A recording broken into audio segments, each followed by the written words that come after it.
Good morning, everybody, and welcome to City Planning Commission public meeting. Before we begin, let me just sort of note with sadness the passing of one of our former commissioners, Howard Hornstein, who appeared before us even within the last several months. And I just, I'm sure on behalf of all of us, express our condolences to his family, and sad to see him leave us. So with that, Madam Secretary, please begin. Good morning. This is the City Planning Commission public meeting held in Spector Hall, 22 Ridge Street. Today is Wednesday, October 5th, 2016. As a courtesy during the proceedings, we ask that you please turn off all cell phones and beepers. All speakers should fill out a speaker's card at the desk outside of Spector Hall. In addition, we ask that those providing testimony please identify yourself, limit your remarks to 3 minutes, and speak clearly into the microphone. I will now call the roll. Chairman Weisbrod. Here. Vice Chairman Knuckles. Here. Commissioner Besser. Here. Commissioner Cantor. Here. Commissioner Cerullo. Here. Commissioner Delauss. Here. Commissioner Dweck. Commissioner Edie. Here. Commissioner Efron. Here. Commissioner Knight. Here. Commissioner Levin. Here. Commissioner Marin. Here. Commissioner Ortiz. Here. A quorum is present. The first item is the approval of the minutes of the regular meeting of Wednesday, September 21st, 2016. On the minutes, may I have a motion to approve? So moved. Any discussion? All those in favor? Aye. Any opposed? Any abstentions? The minutes, Madam Secretary, are approved. Scheduling. On calendar number 1, we have a resolution for adoption, scheduling Wednesday, October 19, 2016, for a public hearing to be held in Spector Hall, 22 Reed Street. On the resolution, may I have a motion to So approve? moved. Any discussion? All those in favor? Aye. Any opposed? Any abstentions? The resolution, Madam Secretary, is approved. The next part of the calendar is the report section on page 2. Borough of Queens, calendar number 2 concerning Merrick Boulevard rezoning. This item has been withdrawn. Borough of the Bronx, calendar number 3, CD 11, C160332ZMX, in the matter of an application for an amendment of the zoning map concerning 1614 Williams Bridge Road. For a favorable report on calendar number 3, Chairman Weisbrod. Yes. Vice Chairman Knuckles. Yes. Commissioner Besser. Yes. Commissioner Cantor. Yes. Commissioner Cerullo. Yes. Commissioner Delauss. Yes. Commissioner Edie. Yes. Commissioner Efron. Yes. Commissioner Knight. Yes. Commissioner Levin. Yes. Commissioner Marin. Yes. Commissioner Ortiz. Yes. A favorable report has been adopted on calendar number 3. Borough of the Bronx, calendar numbers 4 and 5. Calendar number 4, CD4, C150312ZMX. Calendar number 5, N150313ZRX. In the matter of applications for a zoning map amendment and a zoning text amendment concerning the Concourse Village West rezoning. For favorable reports on calendar numbers 4 and 5, Chairman Weisbrod. Yes. Vice Chairman Knuckles. Yes. Commissioner Besser. Yes. Commissioner Cantor. Yes. Commissioner Cerullo. Yes. Commissioner Delauss. Yes. Commissioner Edie. Yes. Commissioner Efron. Yes. Commissioner Knight. Yes. Commissioner Levin. Yes. Commissioner Marin. Yes. Commissioner Ortiz. Yes. Favorable reports have been adopted on calendar numbers 4 and 5. Borough of the Bronx, calendar numbers 6 through 11. Calendar number 6, CD6, C160365ZMX. Calendar number 7, N160366ZRX. Calendar number 8, C160367ZSX. Calendar number 9, C160368ZSX. Calendar number 10, N160369ZAX. Calendar number 11, M160291AZSX. In the matter of applications for zoning map and zoning text amendments for the grant of special permits concerning 1932 Bryant Avenue.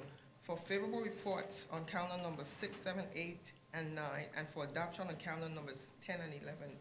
Chairman Weisbrod. Yes. Vice Chairman Knuckles. Yes. Commissioner Besser. Yes.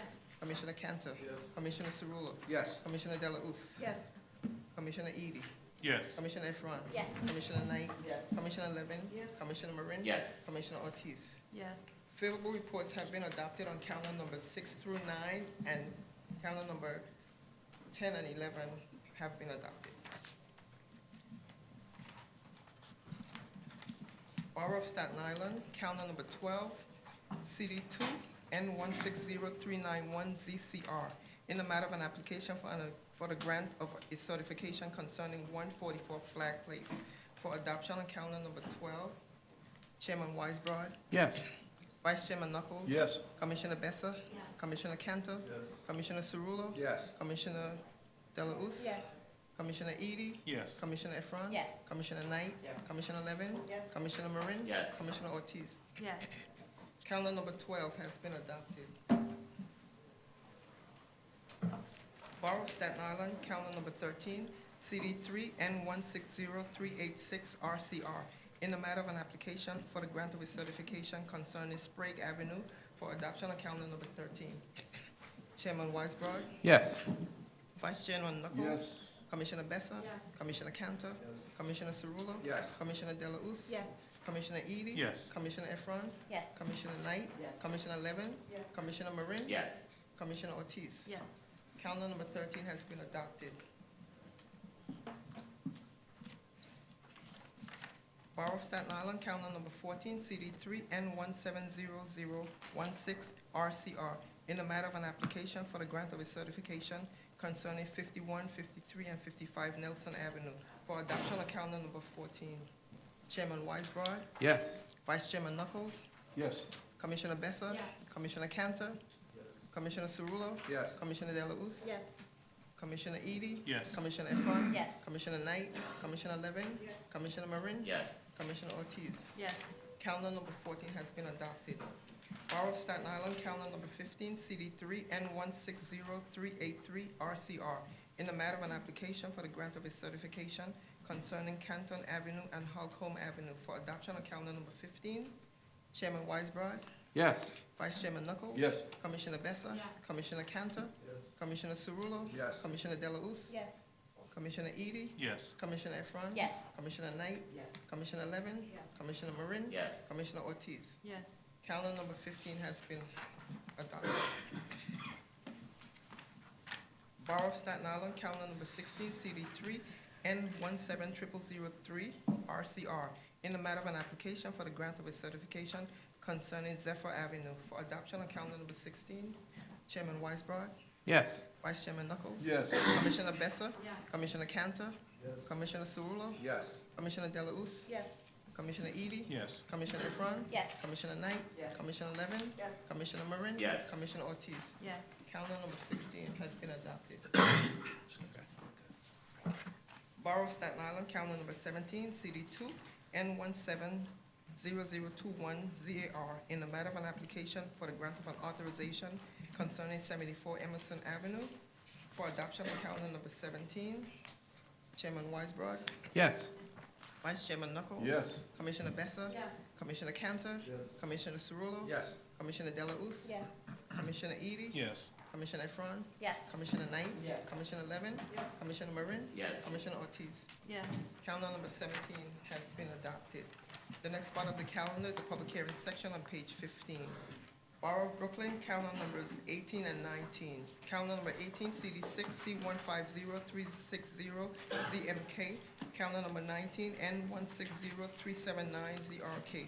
A public hearing in the matter of application for zoning map and zoning text amendment concerning 14-18 Carroll Street rezoning. First speaker is Councilmember Bradlander.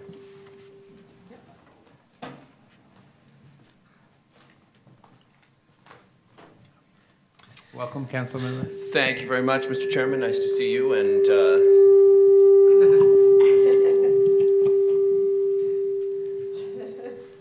all of the commissioners as well.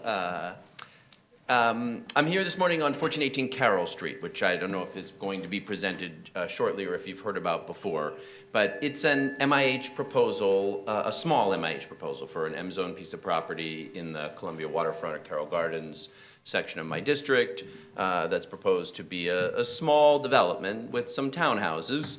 It would be zoned pursuant to MIH and would therefore be eligible for the in lieu fee payment, it being a quite small project. And I'm open to it, but I need your help. your help and that of the applicant. And I don't think you've faced this challenge yet, although when we adopted MIH, I think we knew this challenge would come. This project is just above, proposed to be just above the MIH applicable size threshold. So as long as we rezone the site, they develop the project that they're presenting and proposing, and achieve their MIH obligations, most likely through in lieu fee, then I'm open to the project. But I fear that we don't have any legal way, this is not casting doubt or aspersion on the applicant, but no legal way to prevent us from rezoning the site.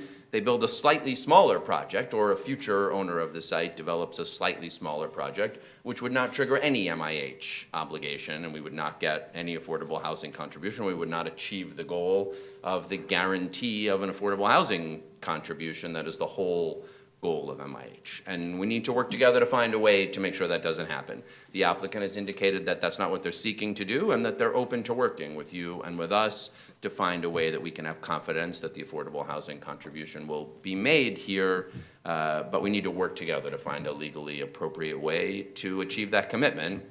Assuming we can do that, then I'm open to this development, but I can't, and the community board and the borough president both essentially made the same recommendation. We're open to this site, the development as proposed is appropriate, but we need some way to assure that the guarantee of affordable housing contribution that's part of MIH is indeed a guarantee, and not that we rezone it with the assumption that will happen, but a project is built, which in this case would only be very slightly smaller than what is proposed and what would be allowed. So that's my request to you. Work with us to find a way to make sure that we can have that guarantee, that commitment, and we'll be able, with good conscience and optimism, to support it. But we have to find a way to do that if this is going to be a project that works for the community. Otherwise, we could use the manufacturing jobs instead of the 100% market rate housing that we'd be at risk of. I will just add, there are other, the in lieu fee option here is something that we would be open to. There are other affordable housing developments nearby and in Community Board 6 that could be applicable to use the resources that would come from the in lieu fee to achieve more and deeper affordability on other projects that are moving forward, and without needing to direct that. I think we can, this is a reasonable place. It's a small project, in lieu fees. If they want to do it on site, great. If they prefer it through the in lieu fee, once HPD finalizes the rules, which my understanding we're getting reasonably close to, that's also a good option that can result in affordable housing, more deeply affordable housing being generated as a result of this project in the area. So that's my testimony, and I just wanted to come down because it is going to take some work on their part and on your part and on our part. And so we're asking you to partner with us to figure out how to get it done. Thank you, Councilmember. Questions? Vice Chairman Knuckles. Good to see you, Mr. Lander. Nice to see you as well. Generally, there's no lack of certainty about the intent of applicants when they come before us. Why the lack of certainty here?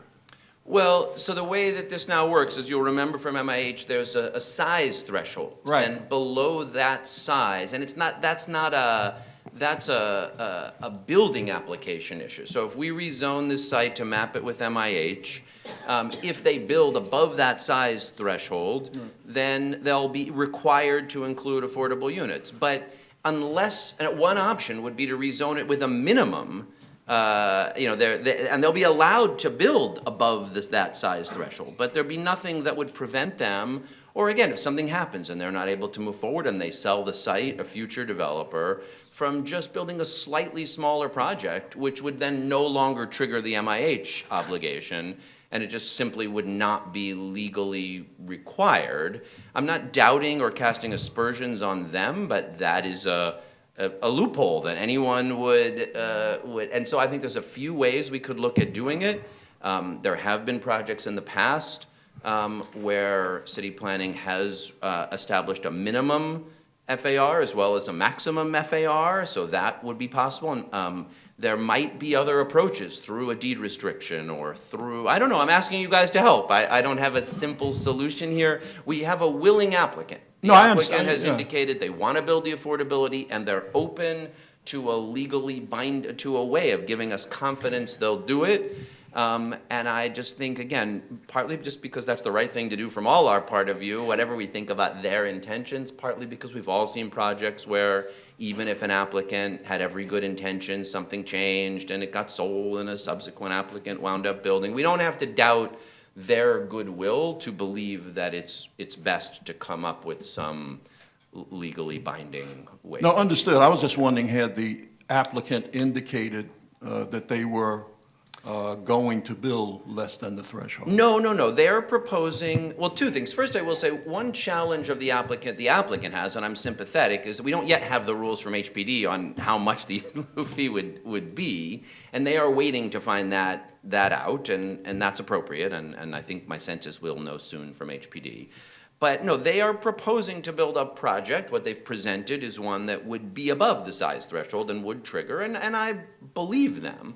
But I have concern about this possibility that once we would approve the application, it would be completely within their legal authority to build a slight, and it's only a very, I mean, that would always be true, right, in any of the MIH projects, but this one is just so close to the threshold. It would only be adjusted less than 10% smaller, and it would no longer comply. And again, let's assume for a minute that they're in 100% good faith, but that something happens with their financing and they wind up selling.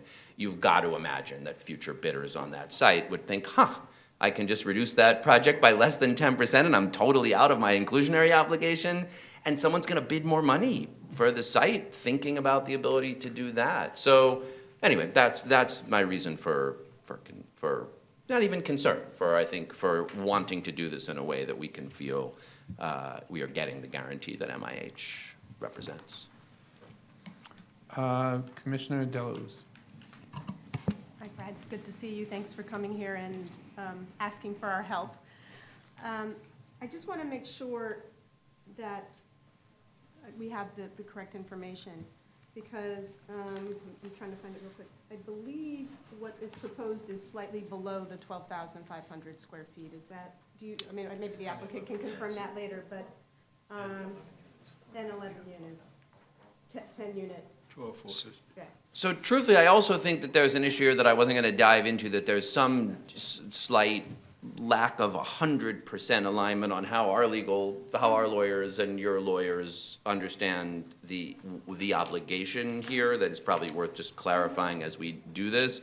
But I guess what I will say is this: the applicant has been clear with me that they are willing to meet the MIH obligation, whether it's, that's their intention, is to build an MIH project here, most likely through in lieu fee rather than on site. And so I'm eager to figure out how we help them do so. But yes, I mean, I think this is a question. When I asked our attorneys, and they indicated to me that they thought the project as proposed would meet the inclusionary obligation, but that this issue of dropping a little below would not. Now, obviously, if the conclusion of your team is that even as proposed it doesn't trigger MIH, then all the more. Like we have to find a way to do that, or else again we should leave the site. We could use, there would be maker uses that this site could be put to. It is not a site that is not going to achieve use. If its best and highest market use was the development of some production, light manufacturing or maker facility pursuant to existing zoning, I got a long list of people that would love to come and occupy and rent it. So that's a perfectly good use here. If we're going to rezone it to residential, it's got to be with MIH, and it has to achieve the inclusionary obligation. Chair, can I just have a quick follow-up? Certainly. So assuming some agreement is reached, and an understanding is reached, I just wanted to follow up about part of the recommendation in the Borough President's recommendation. Yeah. Because it's very specific about the use of the MIH funds, and I don't think that's potentially unusual. So the project that the borough president and Richard Barrick, his land use director, looked to, which is a long delayed project that HPD had awarded before the crash to developer Marshall Sohn for a small buildings project, is a, you know, if that project with in lieu dollars from this project could move forward and include more and more deeply affordable housing than was otherwise obligated under his original application, that could be a perfectly good use of these dollars. I don't think it's the business of the elected official to, you know, to specifically direct, as, you know, there are a meaningful number of, not enough affordable housing projects in Community Board 6, but there are enough that the in lieu dollars could be directed to a project that would help us get, you know, more and more deeply, not a huge, it's a small project, we're not gonna get a ton of money, but it could help us do that. So that project is appropriate, but I'm not saying it should be that one. I'm saying, you know, and again, I think part of this is HPD's establishing the new rules.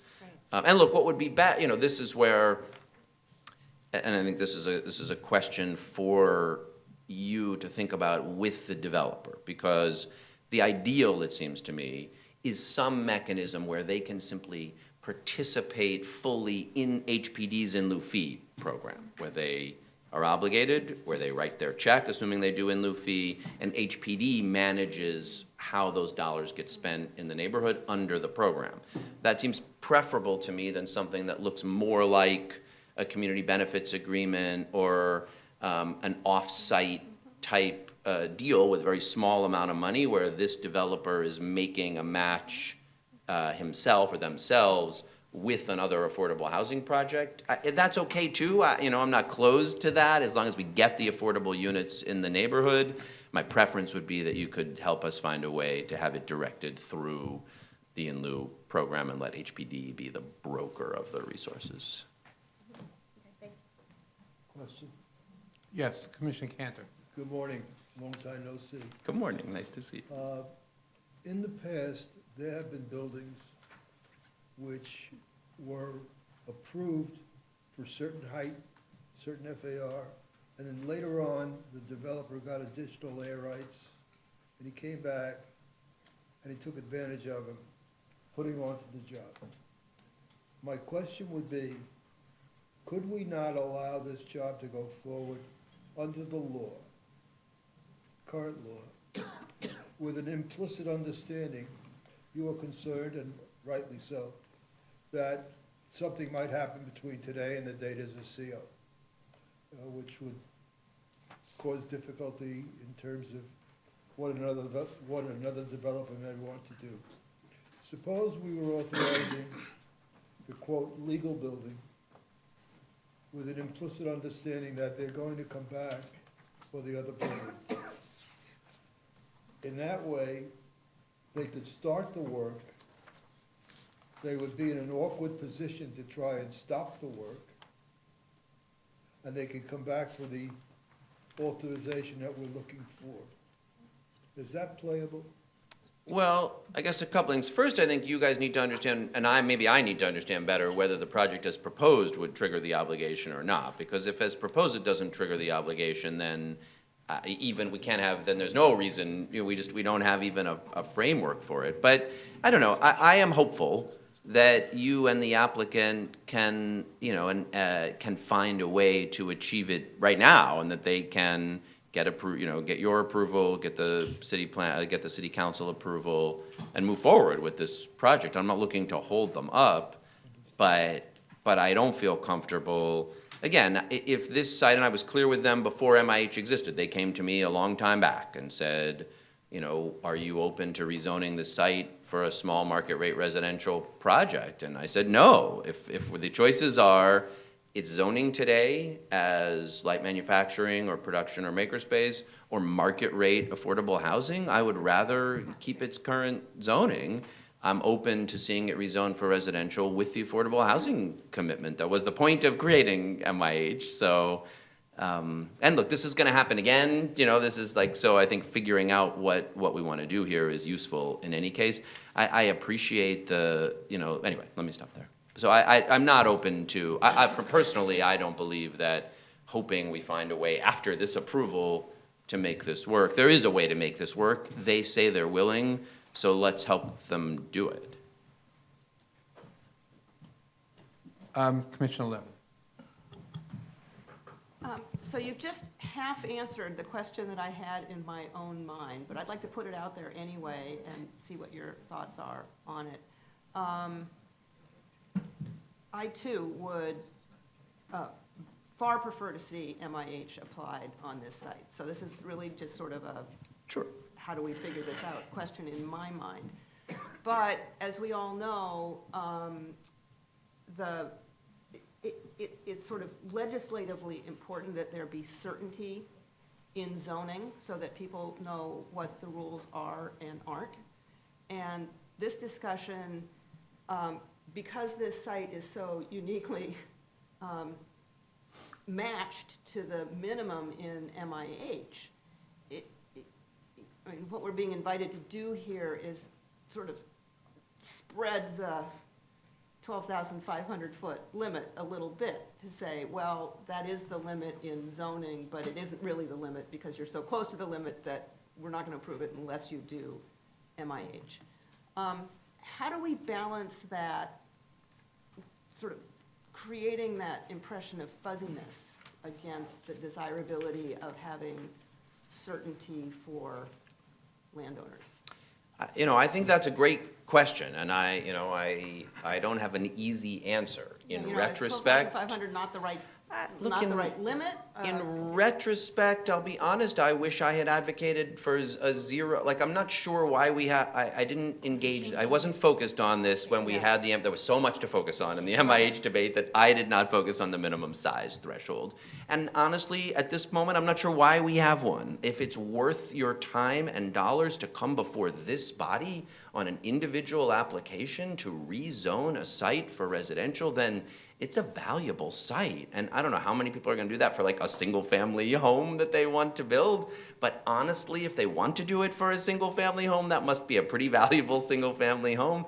And why we wouldn't want them to make an in lieu fee contribution to housing affordability, I don't know anymore. So if you're asking me, I think probably the best policy is that we should have set it at zero. And if we wanna talk about a cleanup application to do that, I'm all for that, and that would be, but so you're right, it will be a lot better if we come out with something universalizable that, because so when this happens again, we have a good approach to it. I agree, my goal is not to create fuzziness or lack of clarity, and it would be different if we didn't have a willing applicant here. I mean, I do think our ability to think this through, the applicant has indicated that they want to participate or are willing to participate or, voluntarily. So it might be that we can find something that we can do with them that we then find a subsequent way to make, because yes, I hear you that the goal of the program is getting that level of clarity for future developers. So I think it's a good question. Any other questions to Councilmember Lander? Thank you. Thank you very much. Now we will, in fact, hear from, I think, the applicant. Todd Dale. I should have let them go. Or at least a representative of the applicant, Mr. Dale.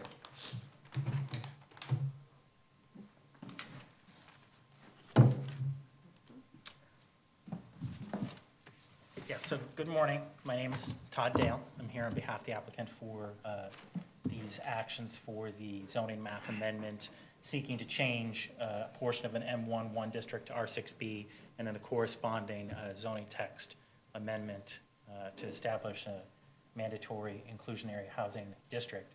I can give some background on the site in a second, but just, first as a statement, we are agreeable to working with the Commission and Councilman Lander to establish the MIH district. As noted, for this particular site, an in lieu payment seems to be the best option once HB does establish the parameters for such. And we're very willing to go along with that. And we just want to echo what the councilman said. But would also like to note that as willing as we are, we're hoping that any solution that comes forth doesn't add any significant delays to the project. We understand that there's particulars of this project in order to ensure the MIH contribution, but that there's also longer reaching when you get the next site that's about this size and the next site that's about this size. And though we appreciate the need to establish it going forward, we're hopeful that any solution we come up with doesn't delay this particular site for much longer. In any case, just briefly, this site is 14 to 18 Carroll Street. It's lots 16 to 18 within Block 352. It's on the south side of Carroll Street, and it would extend the R6B district into this area over those 3 lots. The site is currently vacant. Historical records seem to show that this was developed previously with residential and mixed-use buildings comparable to the buildings on the south side or on the other side of Carroll Street. And this area has been subject to several rezonings and variances. Carroll Street, Summit Street, and Columbia Street, all creating an area, a mixed-use area, primarily residential uses in the R6B in the center on Carroll Street, commercial uses on Columbia, and then manufacturing uses deeper into the M11 district. The proposal that we presented at the community board and the borough president's office, which was favorably received by both, this is a rendering of what is proposed. The developer is very much committed to, they didn't invest time in developing the rendering and the plans not to deviate from these. The proposal would be 12,540 square feet, so it would be over the threshold, which would be a 2.0 FAR, and 10 residential units. As we said, because of the size of the project, the in lieu contribution seemed to be most appropriate for this site, and we're willing to move forward with that. I think we're familiar with the project. I'm happy to answer any questions about the particular project or respond to any questions that come up about the MAH or what it could potentially be. I just have the Sure. history of the site. Do you know how long the site has been vacant? That's a good question. Off the top of my head, I don't know. I think at least 10 years.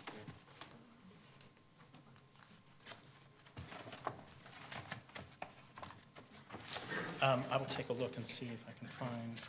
Or you can Just- send it into us. I'll send it into you and let you know. I'm just actually interested in the history of the site, how long it's been vacant, what was there before.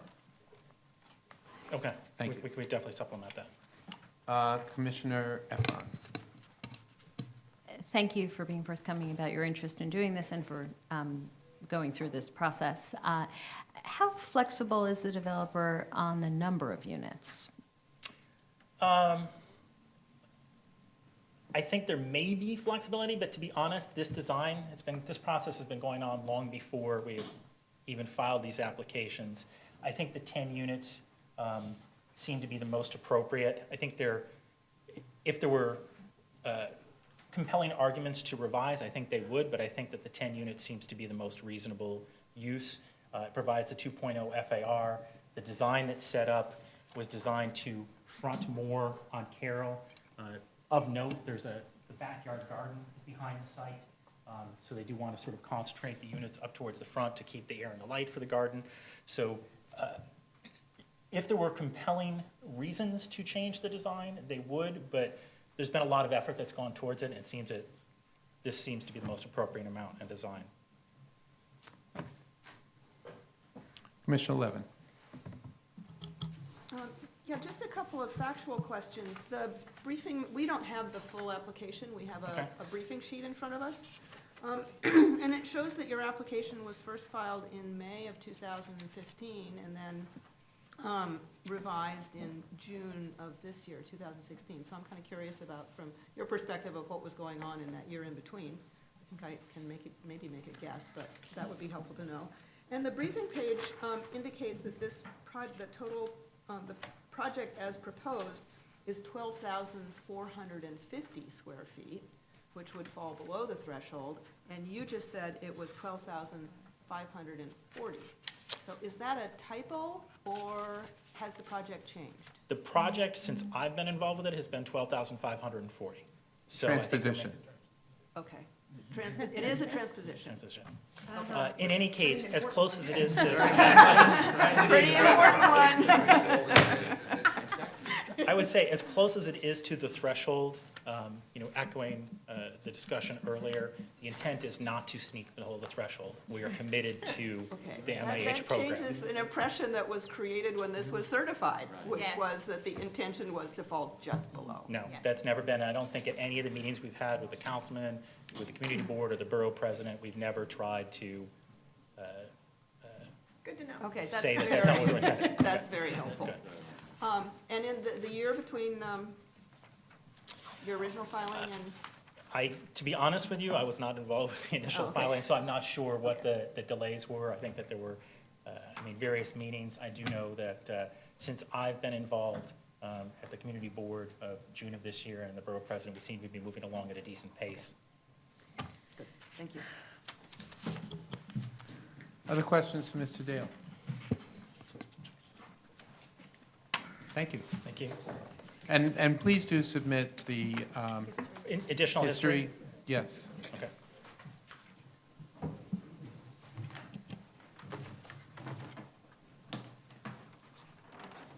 Is there anyone else who wishes to be heard on this matter? Hearing none, the hearing is closed. Borough of Brooklyn, calendar number 20, CD5, C160071, PQK.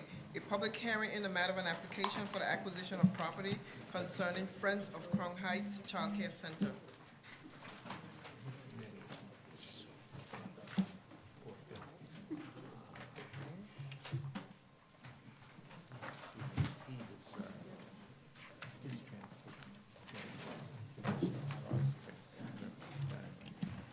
First speaker is Allison Grant from ACS. Welcome back, Ms. Grant. Thank you. Thank you, Dale. Good morning, Chairman and Commissioners. It's good to see you. It's only been a couple weeks this time. For the record, my name is Allison Grant, and I am the Chief of Staff of the ACS Division of Early Care and Education, and I appreciate you having me here today. I'm here as ACS is in favor of the continued use of the space at 851 Liberty Avenue as a daycare center. The space is designed specifically to serve children, and we hope it can continue in that manner for some time to come. The current program that is providing care there, that has been contracted by ACS to do so, is Friends of Crown Heights. As the chairman said, this is Friends of Crown Heights Center 18. That's the name in our system for them. This site serves children that are at 200% of the federal poverty level and below. It is a child care program funded by the Child Care Block Grant, as well as pre-K and city tax levy. I am happy to take any questions that you may have. Any questions for Ms. Grant? Ms. Ortiz? Hi.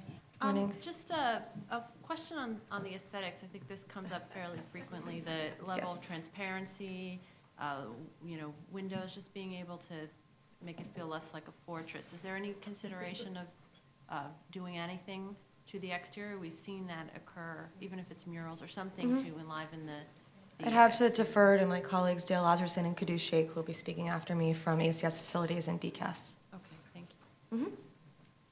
But you Any can other- also see here, the picture of the center itself, it's actually quite clean and modern inside, which I'm We're actually not very talking excited. about This the board, interior, I know, I just want to, for the record, I'm very proud of this center. Looks good. Yes, we've been told it's very nice, and even nicer than the pictures we hear. So, anyway. Any other questions for Ms. Grant? Ms. Levin? Yes, I'm just curious to know about enrollment patterns Sure. at this one. We have information about, I guess, the contracted capacity, but how fully occupied is this one? Right. Sorry, usually I say that in my opening. I apologize. Thank you, Commissioner Levin. So this contract is for 95 children that are preschool age, meaning 3 to 5 years old. As of about a few weeks ago, the enrollment was at 88%, which is quite high. Friends of Crown Heights is a program that has been in the community for several decades, and they have a pretty good history of even defeating our typical enrollment patterns, which I spoke about last time, which usually in the summer it dips drastically.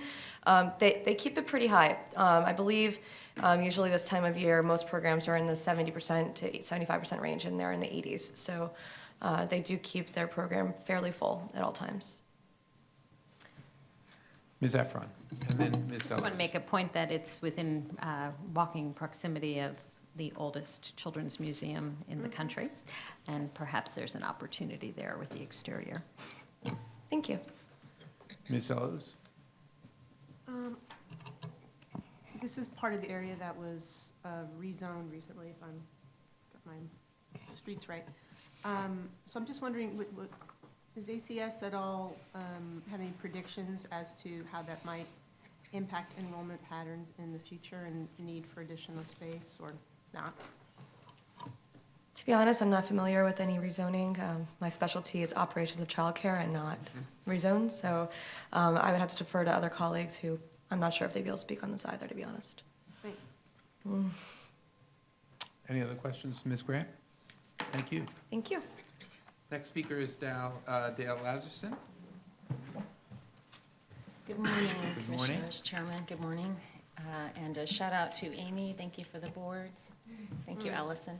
I am here, my name is Dale Lazarson, for the record. I'm with DCAS Asset Management and the Leasing Group. We are a co-applicant for this particular ULIP application. I'm here in favor of and supporting the application. As you heard on Monday from Amy and with Allison's testimony, ACS is currently occupying this site. ACS has been the occupant of this site for many years, since the early 70s. The site is privately owned, and as you can see, it's a two-story building. Some great pictures. The proposed application will allow ACS to continue to occupy the center. The term proposed under the lease extension is 10 years at this time. ACS actually has a very long-standing relationship with this particular private owner and actually occupies several other buildings with this owner, all daycare centers. I wanted to also point out that in this particular interior picture, if you can see it, we've got appropriate furniture in the amenity rooms for the staff. I know that's always a concern. May I answer any questions for you? Questions, Ms. Lazarson? Commissioner Ortiz. Hi. On my comments previous with respect to the aesthetics, and I also note that the borough president suggested a number of improvements, the tree pits, the sidewalks. It is a city-owned site.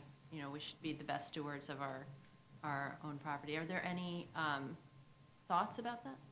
So, thank you. I just want to clarify, this site is going to be leased by the city. The city doesn't own this. Oh, okay. Yeah, this will be a lease site from a private owner.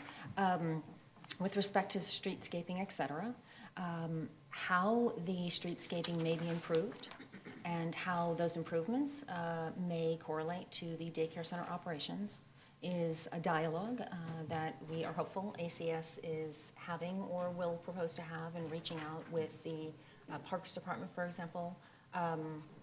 At this juncture, there is no plan with this particular lease extension. There is no plan for that kind of an exterior improvement, but it doesn't necessarily eliminate the dialogue with the appropriate departments that would need to be reached for something like that. So for clarification, I wasn't sure, are you having that dialogue, or? So I know in the past that we are not actively, DCAS is not actively having it right now. In the past, this issue about exterior improvements, but also streetscaping, has been raised.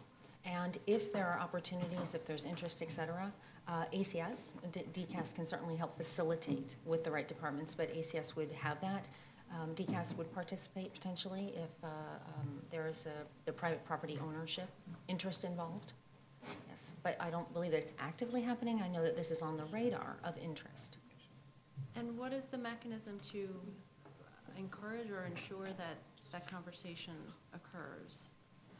Well, the mechanism is to ask the question, you know, can this occur, and then to prompt it to occur. So I can certainly take this back to ACS management, ask if they are interested in having this dialogue, and we can help facilitate it. Really, the mechanism is asking the question Yeah, of interest, no, yeah. I think, and I'm sure the borough president would be appreciative of that as well. Yes, absolutely, yeah. Thank you. Yeah. Any other questions for Ms. Lazarson? Thank you. Okay, thank you. And we also have Mr. Shaikh from ACS Facilities here to answer questions. And commissioners, any questions for Mr. Shaikh? Mr. Shaikh? Thank you. Good morning. Thanks for being You can thank all my colleagues here.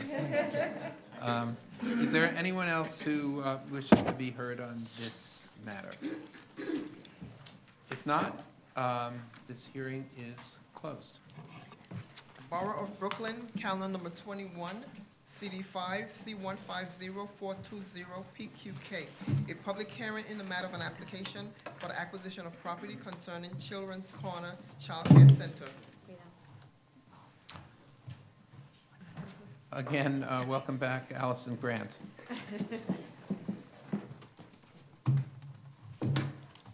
Thought I should wait to be called, so thank you. For the record, I'm Allison Grant, the Chief of Staff of the Division of Early Care and Education at ACS. ACS is here in favor of the continued use of the space at 565 Livonia Avenue as a daycare center. The space was designed specifically for childcare services, and we would like it to continue as such. The current program that's contracted to provide services at the site, the name of the contractor is University Settlement Society. This program is contracted to serve 181 children that are both toddlers and preschoolers. It's a child care program, meaning that families that are served there have up to 200% of the federal poverty level and have a reason for care. I'm happy to take any questions you may have. Questions for Ms. Grant? Thank you, Ms. Grant. Wow. And for the record, happy birthday, Chairman.